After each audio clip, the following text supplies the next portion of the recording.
ゆっくり解説。家族みんなで見ていた。お茶の間が爆笑の渦に包まれた昭和のバラエティ番組ベスト10。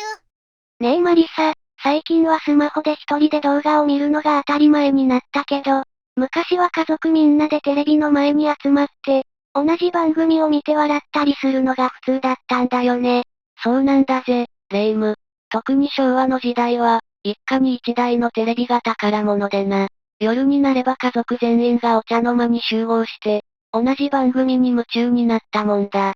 学校に行けば、昨日のあれ見たかって話題で持ちきりだったんだぜ。わかるわ。そういうのって、すごく温かい時間だったんだろうなって思うな。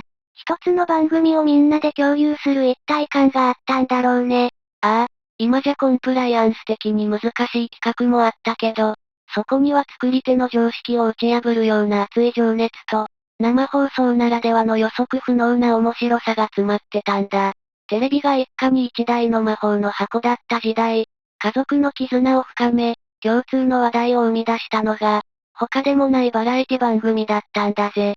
というわけで、今回は家族みんなで見ていた、お茶の間が爆笑の渦に包まれた昭和のバラエティ番組ベスト10と題して、あの頃の伝説の番組を振り返っていくぜ。皆さんの心に焼き付いている番組は、ランクインしてるかな？第10位。シャボン玉ホリデー。いよいよランキングの発表ね。家族みんなで見ていた昭和のバラエティ番組。記念すべき第10位は何かしら？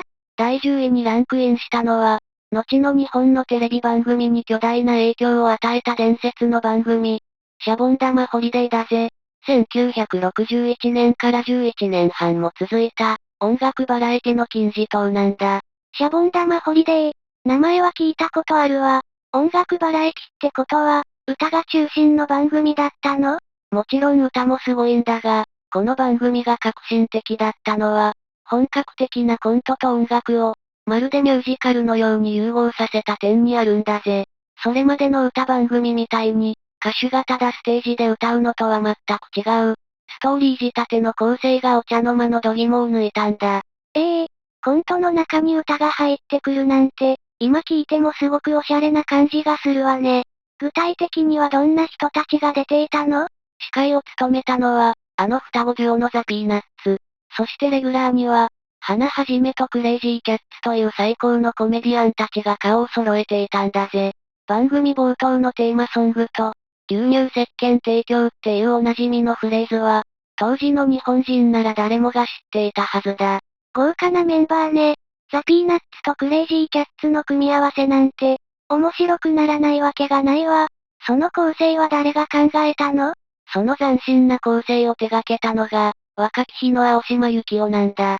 彼は構成作家として、クレイジーキャッツが大暴れするコントの途中で、ザ・ピーナッツが美しいハーモニーを響かせる。なんて演出を生み出したんだ。特に植木仁さんがオチで言う、お呼びでない？こりゃまた失礼いたしましたは、番組を代表する流行語になったんだぜ。まさに、シャボン玉ホリデーは、テレビの可能性を無限に広げた、草分け的な存在だったと言えるんだ。第9位。プロポーズ大作戦。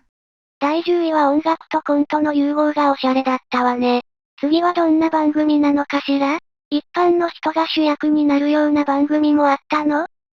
第9位は、まさにそんな視聴者参加型恋愛バラエティの元祖。プロポーズ大作戦だぜ。1973年から12年も続いた伝説の番組なんだ。恋愛バラエティ、なんだかドキドキしちゃうわね。どんな内容だったの？メインは、フィーリングカップル語対語っていうコーナーでな。男女5人の参加者がトークで自分をアピールして、最終的に意中の相手を1人だけ選ぶんだ。シンプルなルールだろ？シンプルだけど、それだけに出る人の本気度が試されそうね。誰が誰を選んだかって、どうやってわかるの？ここからがこの番組の真骨頂だぜ。司会の西川きよし師匠の音楽スタートの掛け声で、電光掲示板に光のラインが伸びていくんだ。しかも、やすし師匠ときよし師匠が自ら、じゃーんじゃじゃじゃじゃーんって楽しそうに歌いながらな。司会の二人が歌っちゃうの？面白すぎるわ。もしかして、ラインが途中で止まったりする、あのお決まりのやつかしら？その通り、特に全員の結果が一斉に放射状に出るときは、清志師匠がわざと途中でピタッとラインを止めるんだよ。スタジオ中が、ってなるのを楽しみながらな。あの焦らしの演出こそ、この番組の醍醐味だったんだ。見事カップル成立なら紙吹雪が舞うが、片思いだった時のあの気まずさ、司会の安師匠の厳しいツッコミと、清志師匠の優しいフォロー。この名人芸が、参加者の元の魅力を引き出し、笑いと涙の人間ドラマを生み出していたんだぜ。第8位、見頃食べ頃笑い頃。第9位はドキドキしたわね。次はもっと理屈抜きで笑えるような、強烈な番組はなかったの？任せとけ。第8位は、昭和のお茶の間に衝撃を与えたキャラクターコントの宝庫。見頃食べ頃笑い頃だぜ。伊藤四郎、小松政夫、そしてキャンディーズという異色の組み合わせが生んだ伝説の番組なんだ。すごい組み合わせ。どんなキャラクターが生まれたの？まずは謎のヒーロー、電線マンが踊る、電線音頭だ。チュチュンガチュンの歌と踊りは、子供たちが学校でこぞって真似をするほどの大ブームになったんだぜ。あはは、ヒーローが音頭。想像しただけで面白いわ。もう一つ、有名な鳥のキャラクターがいたわよね。よく知ってるな。それが、白毛鳥だ。コントの最中にギャグが滑って場が微妙な空気になった瞬間に、小松政夫さんが物悲しく、白毛通り飛んでいくって歌い出すんだ。この時に小松さんが披露する、首をかしげて目を細め、なんとも言えない表情で歌う姿がまた絶妙でな。わざとしらけさせるなんて斬新ね。普通は盛り上げようとするのに。そこが革命的だったんだ。歌に合わせて物悲しい顔の鳥のパペットが飛んでいくんだが、しらけちゃったねってことを逆手にとって笑いに変えるシュールなセンスが大受けしたんだ。今で言う、滑り芸の元祖とも言える、時代を先取りした笑いだったんだぜ。伊藤四郎さんのお母さん、キャンディーズの娘、小松さんの息子の家庭劇コントもあって、まさに最強の夫人だったんだぜ。はちゃめちゃな笑いも新しい笑いもあって、本当に宝箱みたいな番組だったのね。ああ、だからこそ、ただ面白いだけじゃなく、日本中を巻き込む社会現象になった、伝説のバラエティ番組なんだぜ。第7位、カックラキン大放送。アイドルの可愛い姿も見られるような、華やかな番組はなかったのかしら？それなら第7位のカックラキン大放送がぴったりだぜ。1975年から11年間続いた、金曜夜の国民的バラエティだったんだ。11年も、人気の秘密は何だったの？最大の魅力は豪華ゲストだな。山口百恵さんや松田聖子さんといったトップアイドルたちが、堺正明さんたちレギュラー陣と本気でコントに挑戦したんだ。トップアイドルがコントを、ファンにはたまらないわね。どんなコントが人気だったの？野口五郎さん主演の刑事ゴロンボだぜ。まず毎回被害者役で登場する車団吉さんの奇想天外な殺されっぷりが話題になったんだ。そして、殺され方も毎回趣向を凝らしていて、視聴者は次はどんな風にやられるのかと楽しみにしていたんだぜ。殺されっぷりが話題に？犯人はどうなるの？犯人役の若き日のラビット関根さん、今の関根勤さんが、追い詰められると奇妙な動きのカマキリ拳法を繰り出すんだ。でも、そのギャグが受けずにステージが微妙な空気になってな。そのまま自滅しちゃうのがお約束だったんだぜ。このシュールな展開と、関根さんの真剣な表情とのギャップが、またたまらないんだ。あはは、倒されるんじゃなくて、滑って自滅しちゃうのね。そのシュールな感じが癖になりそう。そうなんだよ。トップアイドルの華やかな歌と、こういう報復絶倒のコント。この二つの魅力が融合した、まさに夢のような番組だったんだ。第6位、巨泉前竹ゲバゲバ90分。アイドルと芸人さんのコントも最高だったけど、もっと番組の作り方自体が斬新みたいな、テレビの歴史を変えちゃったような番組ってあるのかしら？鋭い質問だぜ、レイム。それなら第6位はまさにそれだ。日本のテレビバラエティ史を塗り替えたと言われる革命的番組。巨泉前竹ゲバゲバ90分だ。ゲバゲバ90分。すごい名前だけど、どこがそんなに革命的だったの？この番組の衝撃は、その構成にあるんだ。それまでの番組みたいに一つのコントをじっくり見せるんじゃなくて、本当に短いナンセンスギャグやショートコントを、数十本も矢継ぎ早に繋いでいくっていう、超スピーディーなスタイルだったんだぜ。行き着く暇もなさそうね。どんな人が出ていたの？司会は切れ味鋭い大橋巨泉さんと、遮奪な前田武彦さん。それに加えて、宍戸城さんや藤村俊二さん、花はじめさんといった、映画や舞台で活躍する本物のスターたちがコントを繰り広げたんだ。コントの合間には、ゲバゲバピーっていう奇妙な掛け声とアニメが挟まれて、これも番組の象徴になったんだぜ。豪華なメンバー。花はじめさんってことは、もしかして、その通り、以前話した、あの伝説のギャグ、あっと驚くため五郎が生まれたのが、何を隠そうこの番組なんだ。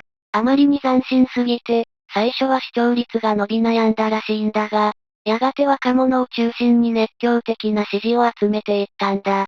放送期間はたった2年だったけど、この番組が後のコメディ番組に与えた影響は計り知れない。まさにテレビ史の転換点となった番組なんだぜ。第5位、なるほどザワールド。テレビの歴史を変えた番組ってすごいわね。もっとこう、家族みんなで楽しめるような、明るいクイズ番組もあったんじゃないかしら？もちろんあるぜ。第5位は、海外旅行がまだ夢のまた夢だった時代に、日本中をお茶の間世界旅行へ連れて行ってくれた伝説の番組。なるほどザワールドだ。わあ、知ってるわ。キンキンこと相川金也さんと、楠田絵理子さんが司会の。その通り、1981年から15年も続いたお化け番組だぜ。この番組の凄さは、なんといっても世界中に飛んだ海外レポーターたちの体を張ったレポートだな。特にフジテレビアナウンサーだった増田由美さんの体当たりレポートは、番組の顔とも言える存在だったんだ。世界中の面白いものをクイズにして教えてくれるから、本当に見ていて楽しかったんでしょうね。私も海外に行きたくなっちゃうわ。その気持ち、当時の視聴者はみんな持ってたはずだぜ。だからこそ、番組のクライマックスはめちゃくちゃ盛り上がったんだ。終盤には、ジャンピングチャンスっていう大楽天コーナーがあって、正解すると席順が一気に2段階もアップするから、最後まで誰が勝つかわからないんだ。ドキドキの展開ね。それで、優勝したらどうなるの？ここからがこの番組が国民的になった最大の理由だ。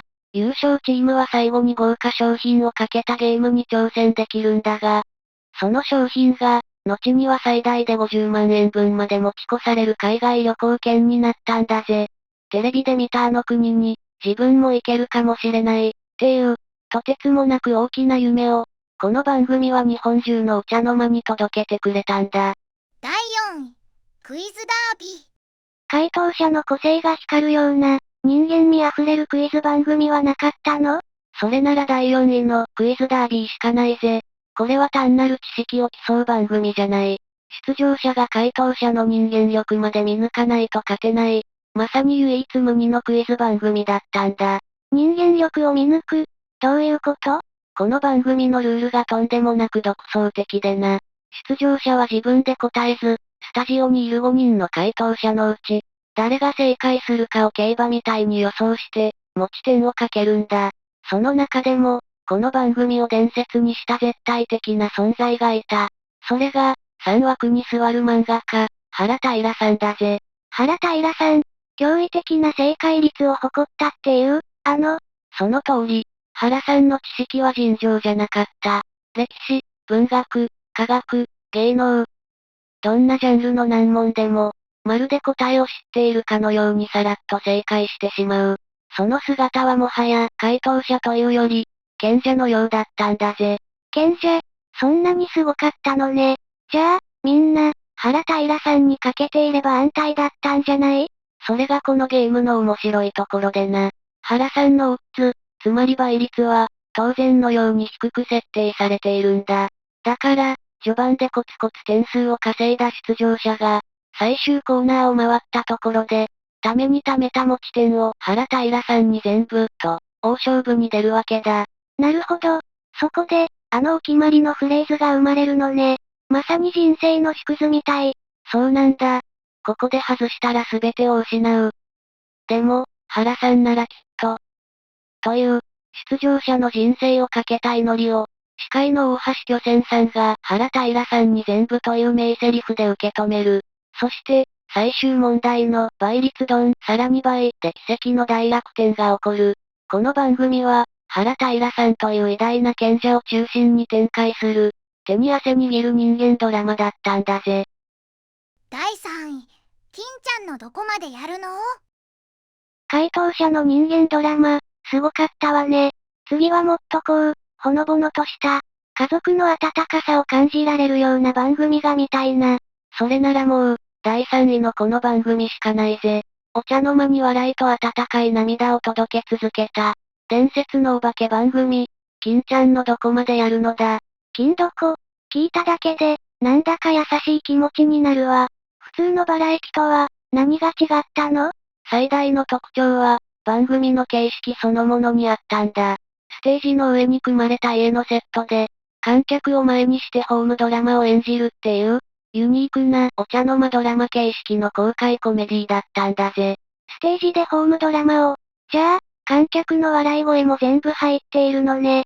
その通り、金ちゃんがお父さん、マヤ純子さんがお母さんを演じる萩本家の日常が、観客の温かい笑い声と一体になって放送されるんだ。まるで、日本中が大きな家族になって、萩本家を見守っているような、そんな不思議な一体感がこの番組にはあったんだぜ。素敵ね。その家族には、どんな人がいたの？萩本家にはオーディションで選ばれた3人の娘がいてな。彼女たちが結成したユニット、わらべが歌ったメダカの兄弟は、記録的な大ヒットになったんだ。番組から生まれた歌が、世代を超えて愛される国民的なヒットソングになるなんて、まさに社会現象だったんだぜ。ただ面白いだけじゃない、人の心の温かさに触れられる。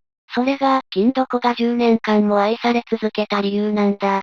第2位、俺たちひょうきん族。金ちゃんの温かい家族の笑い、素敵だったわ。でも、その一方で、もっとはちゃめちゃで、常識を壊すような笑いも生まれていたんじゃないかしら？ふふふ。ついに来たな。第2位は、日本のテレビバラエティの歴史を根底からひっくり返した、革命の番組。その名も、俺たちひょうきん族だ。ひょうきん族、名前からして、ただものじゃない感じがするわ。ただものじゃないどころじゃないぜ。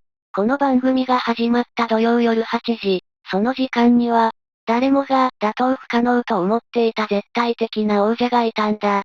そう、8時だよ全員集合だ。あの怪物番組の真裏で始まったの。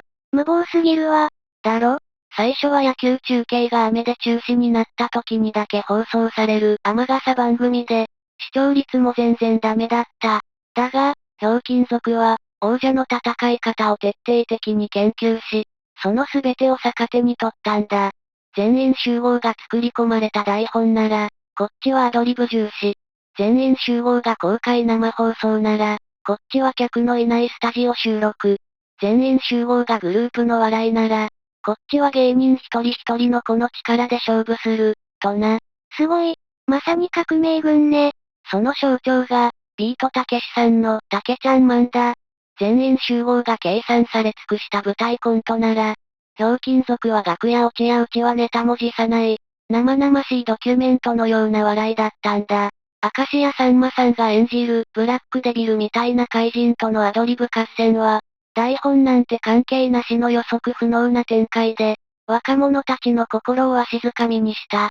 さらに、ひょうきんベスト10では、芸人たちがセットを破壊しながら歌い狂う。そんな予定調和をぶっ壊す笑いが、じわじわと時代を捉え始めたんだ。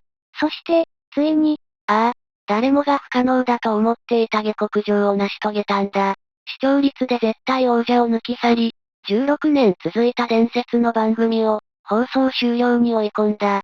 単なる人気番組じゃない。テレビの常識を変え、新しい時代をこじ開けた革命。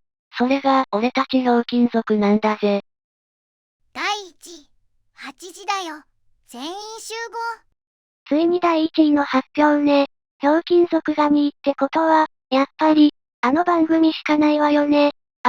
昭和のテレビバラエティを語る上で、この番組を置いて他にない、家族みんなで見ていた昭和のバラエティ番組、栄光の第1位は、16年間にわたって土曜の夜に君臨し続けた絶対王者。8時だよ全員集合だ。やっぱり、子供の頃、土曜の夜8時になるのが待ちきれなかったっていう話、よく聞くもの。そうなんだぜ。この番組の最大の魅力は、なんといっても毎週、地方の市民ホールとかから行われた公開生放送にあったんだ。テレビの前の俺たちも、会場の子供たちと一緒になって、ドリフのメンバーに声援を送る。あのライブ感と一体感は、まさに伝説的だったんだぜ。毎週、大掛かりなセットを組んでいたのもすごかったわよね。家が壊れたり、水浸しになったり。そうそう。番組前半の長編コントは、もはやお笑いの域を超えた一大スペクタクルだった。毎週生放送だったから、ハプニングもすごかったんでしょうね。その通り、中でも日本のテレビ史に残る伝説が、1984年に起きた生放送中の大停電事故だぜ。生放送で停電、考えただけで恐ろしいわ。まさに番組開始の午後8時ちょうど、タイトルが明けて、イカリアさんが一言話そうとした瞬間に、会場の照明が全部落ちて真っ暗になったんだ。うわぁ、どうなっちゃったの？幸いカメラは中継車の自家発電で動いていたから映像と音声は届いていたんだが、会場は子供たちの驚きの声と歓声でどよめいていた。そんな中、スタッフが慌てて持ってきた懐中電灯で自分の顔を下から照らしたイカリアさんは、少しも動じることなく、落ち着いた声でこう言ったんだ。なんて言ったの？では、この暗闇を利用しまして、今週のゲストをご紹介申し上げますってな。すごすぎる。絶対絶命のピンチなのに、それを逆手にとって番組を進めちゃうなんて、まさにプロの鏡ね。だろ？結局、停電は9分半も続いたんだが、その間アドリブで見事に場をつなぎ切ったんだ。後日、加藤茶さんがこの時のことを振り返って、停電した瞬間、あ、今週は休めるな、ラッキー、って思ったのに、張さんが懐中電灯で番組始めちゃったからがっかりしたって語っていたのも、またドリフらしいよな。あはは、どこまでも面白い人たちなのね。ああ、この神対応こそ、生放送の緊張感とライブ感を毎週届け続けた、ドリフの凄みを象徴する伝説なんだぜ。そして、そこから生まれるギャグは、翌日には必ず学校中の流行になったんだ。